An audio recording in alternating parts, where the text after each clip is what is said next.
सुप्रभात साथियों, एक बेहतरीन क्वेश्चन रोजाना इंग्लिश में एक्सपर्ट हो जाना।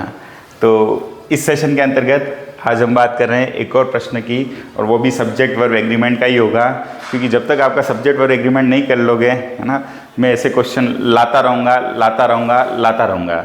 और जिन भी लोगों ने हमारे चैनल को सब्सक्राइब किया उनका तहे दिल से धन्यवाद, जो सपोर्ट करते हैं उनको भी तहे दिल से धन्यवाद। हमारा मकसद क्वालिटेटिव टीचिंग है, क्वांटिटेटिव टीचिंग तो सभी लोग कर ही रहे हैं, पर शिक्षा में गुणवत्ता है, इसके लिए हम प्रयास कर रहे हैं। फिलहाल एक प्रश्न जो आपके सामने है, आइदर दोज चिल्ड्रन और my own son dash dash picked all the flowers. तो या तो उन बच्चों ने या मेरे खुद के बेटे ने, है ना, ये सारे फ्लावर्स पिक किए हैं, है ना।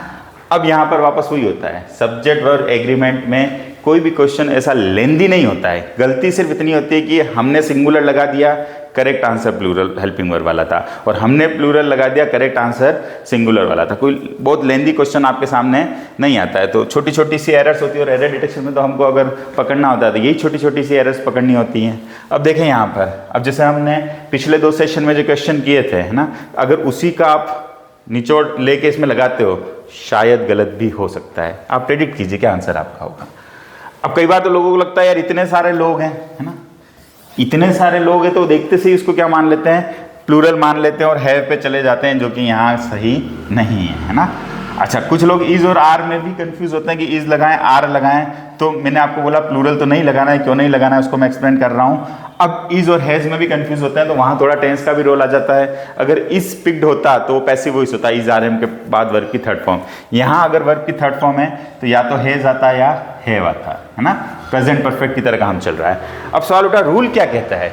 रूल ये कहता है कि जब भी सेंटेंस में आप इस तरह देखो आइदर और, क्या देखो, आइदर और, तो हेल्पिंग वर्ब या जो भी आप वर्ब लगा रहे हो वो हमेशा ब्लैंक के जो नियरेस्ट है ना, या ज़्यादा अच्छी व्याख्या करूं तो जो सेकंड सब्जेक्ट होता है। जैसे यहाँ पर आपको 2 सब्जेक्ट नजर आ रहे हैं, दोज चिल्ड्रन आपका फर्स्ट सब्जेक्ट है और माई ऑन सन जो आप ले रहे हो वो आपका सेकंड सब्जेक्ट है।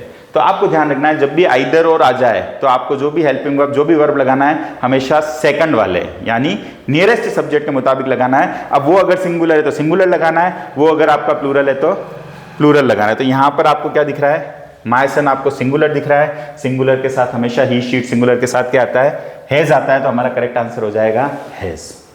अच्छा, मैंने जो पिछला सेशन लिया था 4-5 एक्सप्रेशन लिखाए थे जिसमें फर्स्ट सब्जेक्ट के अनुसार आता है। तो अभी मैं 4-5 एक्सप्रेशन और लिखा देता हूं, क्योंकि इस एक क्वेश्चन के माध्यम से मेरा यह मकसद है कि आप ज्यादा से ज्यादा मैक्सिमम प्रश्न कर पाए। तो अगर आपका एक्सप्रेशन आ जाए और,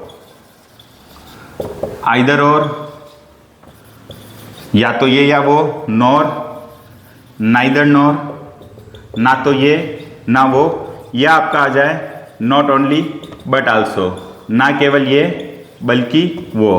तो जो भी आपको हेल्पिंग वर्ब लगाना है वो नियरेस्ट यानी सेकंड सब्जेक्ट के अनुसार लगाना है।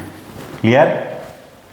तो आप इस तरीके से प्रश्न करते रहिए और अपने सपनों को नित नई उड़ान देते रहिए, और उसमें हम सदा आपके सहभागी, सहयोगी रहेंगे, एक दोस्त की तरह।